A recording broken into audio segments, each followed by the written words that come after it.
The Intercept is reporting on a stunning story that highlights the corruption at the upcoming Democratic convention. I know everybody, is well aware that the Republicans are corrupt, and we cover that nonstop, but also the Democrats are corrupt. Let's not get it twisted here. They're no angels. So here's what they say.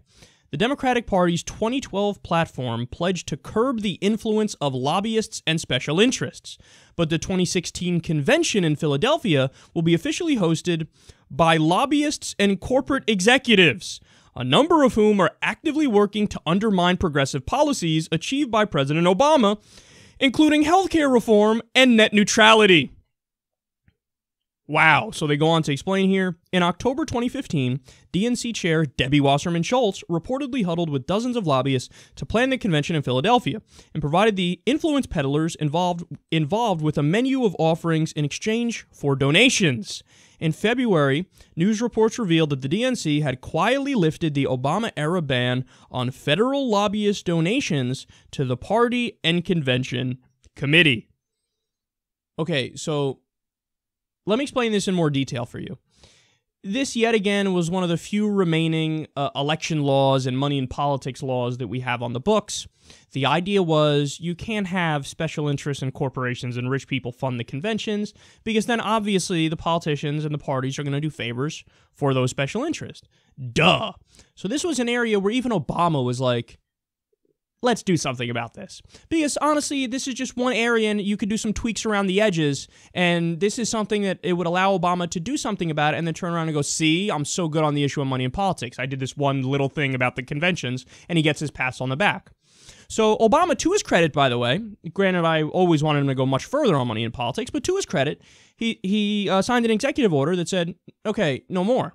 So what we're going to do is we're going to make it so that this is no longer privately funded, no more special interests, no more corporations, no more rich people funding the conventions, and we're all set. So now there will be no influence peddling. Well, Debbie Wasserman Schultz and the DNC, they decided when nobody was looking fairly recently, how about we slowly lift that rule and move in the other direction when nobody's paying attention here, and now all of a sudden you have lobbyists who fucking run the place, special interests who run the place. And many of the people who are directly involved with this are the same people who, for example, are against Obamacare. They're Republican donors as well, and they're directly involved in the process. So this is the kind of incestuous corruption that we always talk about on the show. If you think the Democrats are just, oh my God, so much better than the Republicans, well, they are bought by many of the same people, especially when it comes to Wall Street. If you say the Democrats are bought by, hey, teachers unions, lawyers, so on and so forth, less scary special interests, that's true. And the Republicans are kind of unique in taking their oil money. So they have unique special interests, but they both meet on the issue of Wall Street. And they both meet on the issue of, in this case, the health insurance companies. So you got these people who are directly involved in fighting net neutrality and fighting Obamacare, and they are directly involved in shaping the Democratic Convention and giving money for the Democratic Convention.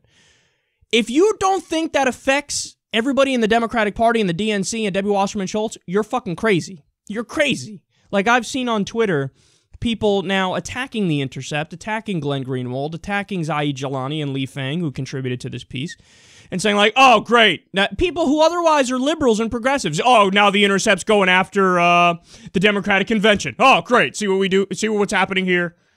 They're making it seem like it's illegitimate to have the conversation about special interests in the convention. No, that's the most legitimate conversation ever.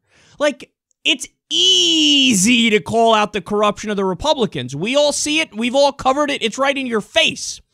You also need to hold your own people accountable.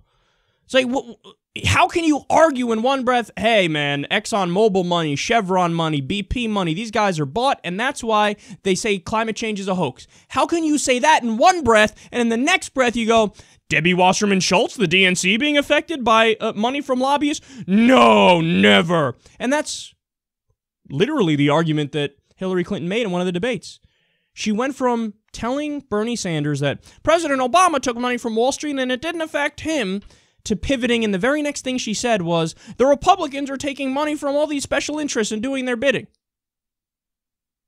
Why do you think you're magically, unscathed and unaffected by the money. No, you are affected by it. To try to pretend otherwise is massively disingenuous. So, this is horrible. Like, we have a Democratic Party that's just super corrupt, super corporate. I had this old saying that the Republicans, if the Republicans are 100% corrupt, the Democrats are 80% corrupt. We might have to tick that up to 90. Again, the only areas where they're better, you could say social issues. And then on the fact that, like I just mentioned, the special interests that buy them are slightly less scary, some of them. Lawyers, teachers, unions, yada, yada. But outside of that, I mean, this is a corporate party. As Noam Chomsky puts it, we don't have two separate parties in the U.S. We have two factions of the same party, the business party, the corporate party. That's where we're at, and stuff like this absolutely proves it.